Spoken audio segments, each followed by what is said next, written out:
Baik. Assalamualaikum warahmatullahi wabarakatuh.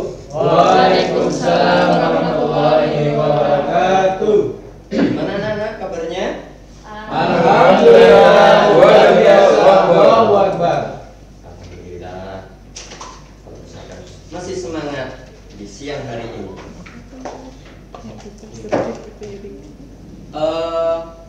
Sebelum kita mulai, tolong Mas Fadil dipimpin dulu doanya.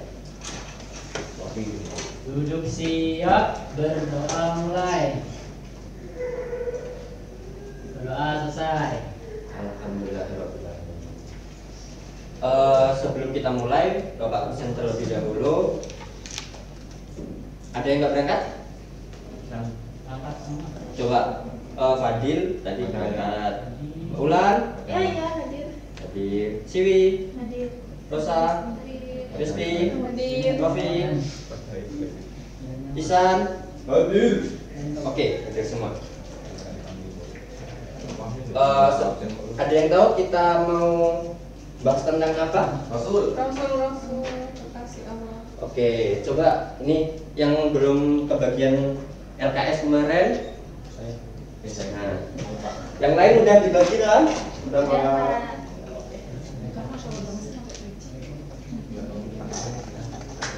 pengertian Rasul-Rasul, pengertian iman kepada Rasul-Rasul Allah. Ada yang tahu nggak perbedaan antara Nabi dan juga Rasul?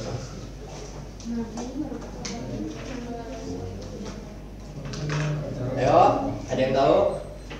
Rasul itu apa ya? Dakwah kepada umatnya. Kalau Nabi diri sendiri. Oke. Saya Pak. Ya.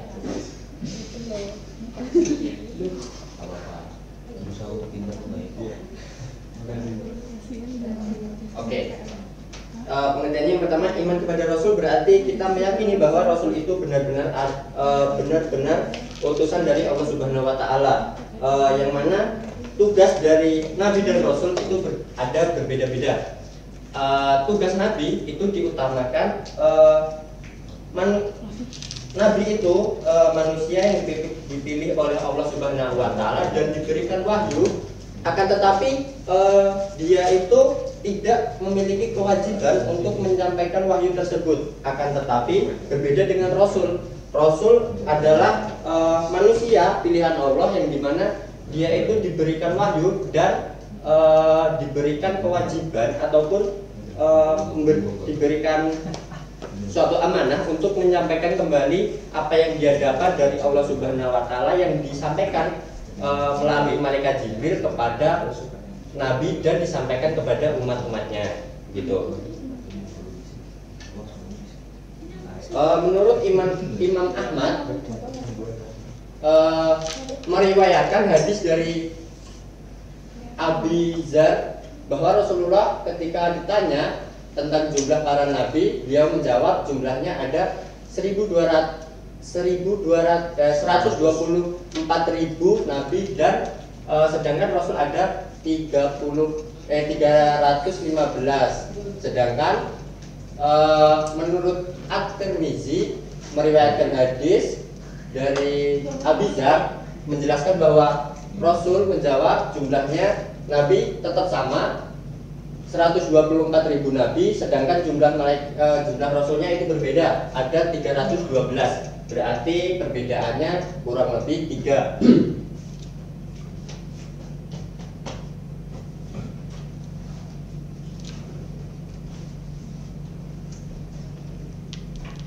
Sifat-sifat Rasul Allah yang sifat wajib.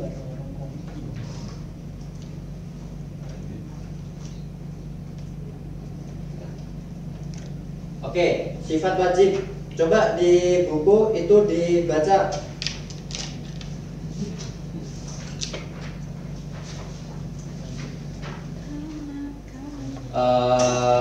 Apa ya? Rofiah coba. Sifat wajib. Sifat wajib yang pertama as-siddiq, yaitu apa yang dikatakan Nabi Ibrahim Shallallahu Alaihi Wasallam kepada bapaknya adalah perkataan yang benar. Apa yang disembah oleh bapaknya adalah sesuatu yang tidak berani memberi manfaat dan dorot. Jauhnya peristiwa ini diabadikan pada surah Maryam.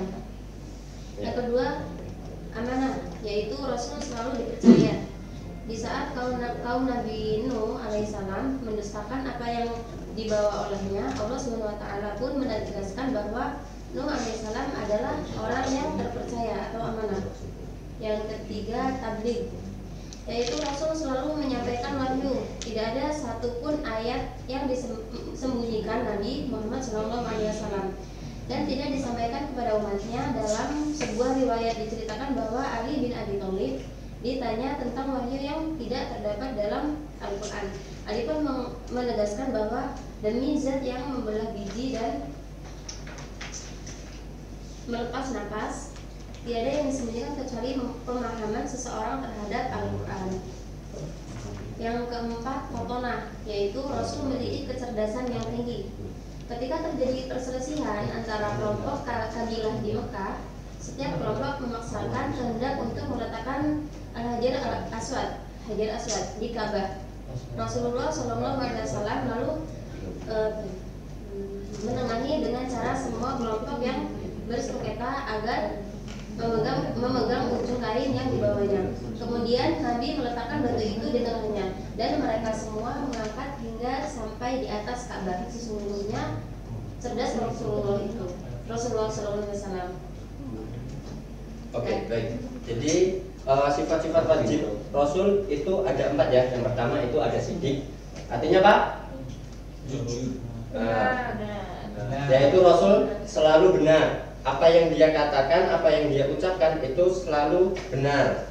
Kemudian yang kedua itu amanah. Apa? Dapat dipercaya.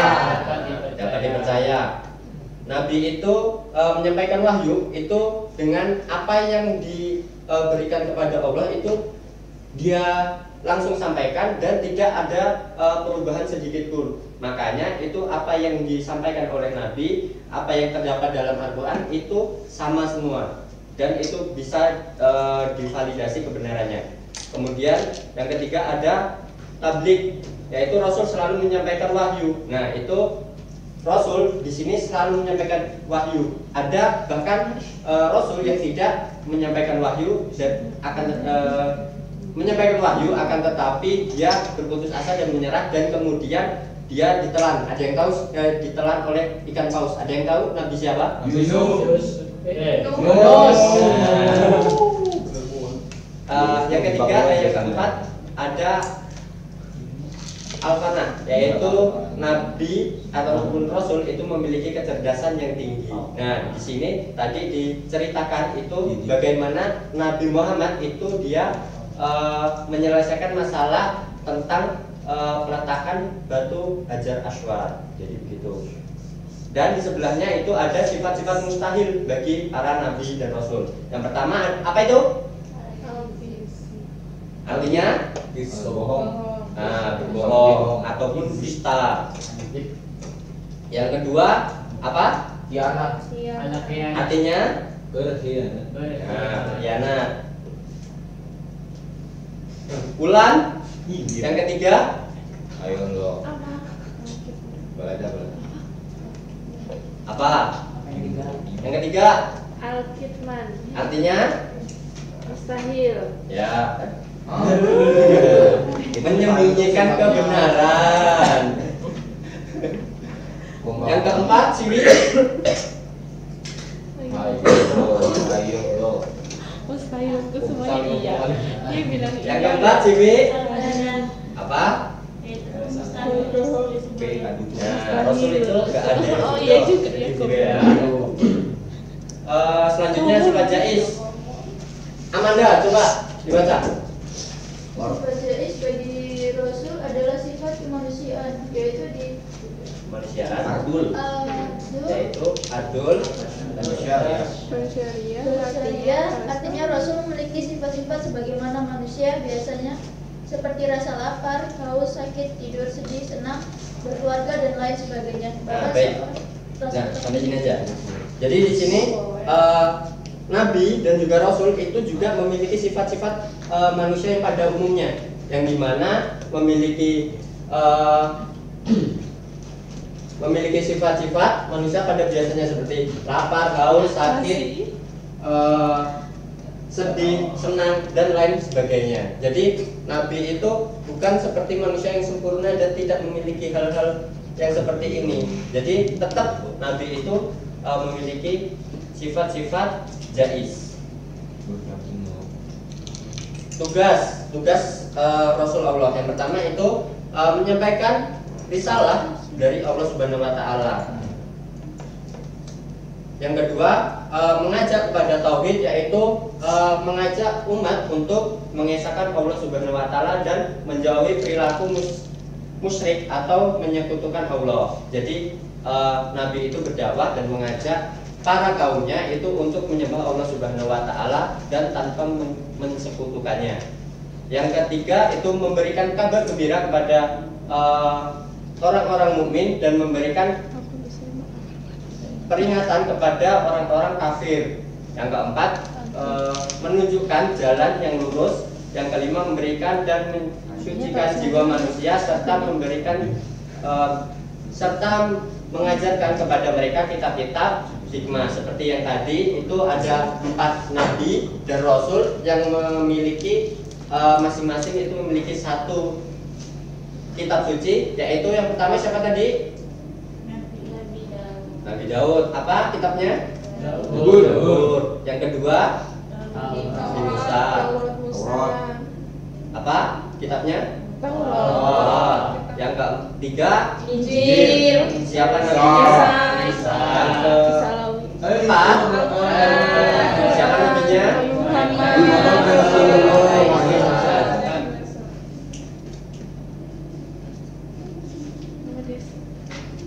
Sifat-sifat yang terdapat pada Nabi dan juga Rasul.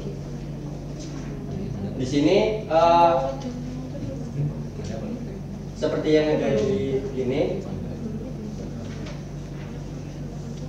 Nabi itu orangnya dia terlindung dari segala dosa dan salah dalam kemampuan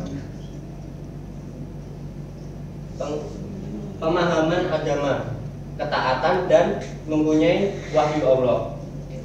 Yang kedua, sifat yang terdapat selain pada Rasul, orang-orang selalu komitmen, orang-orang yang selalu komitmen dengan apa yang mereka ajarkan. Jadi Rasul itu komitmen dengan apa yang dia ajarkan. Oke. Ini hikmah beriman kepada Rasul-Rasul Allah ada beberapa. Yang pertama, makin sempurnanya iman, terdorongnya untuk menjadi contoh dan dalam hidup, terdorong untuk melakukan perilaku sosial yang baik, memiliki tauladan hidupnya dalam hidupnya, mencintai para rasul dengan cara mengikuti dan mengamalkan ajarannya. Dan yang keenam, ada sebuah ayat dalam Al-Quran, Az-Zumar, kita pasti dihafal lah. Az-Zumar. Oh, Az-Zariyat. Wa ma khalaqtul jinna wal insa illa liya'budun. Di mana manusia itu merupakan menciptakan jin manusia untuk beribadah kepadanya. Jadi hanya sekian yang bisa Bapak sampaikan, kurang lebihnya Bapak mohon maaf. Ini tugas. Untuk tugas tolong dibuka halaman 50, itu dikerjakan di rumah ya. Ya Pak. Oke. Mas Fadil tolong ditutup pertemuan pada siang hari ini. Bukan kamu loh yang ada kamu. Duduk siap. Iya. Berdoa mulai. Berdoa selesai.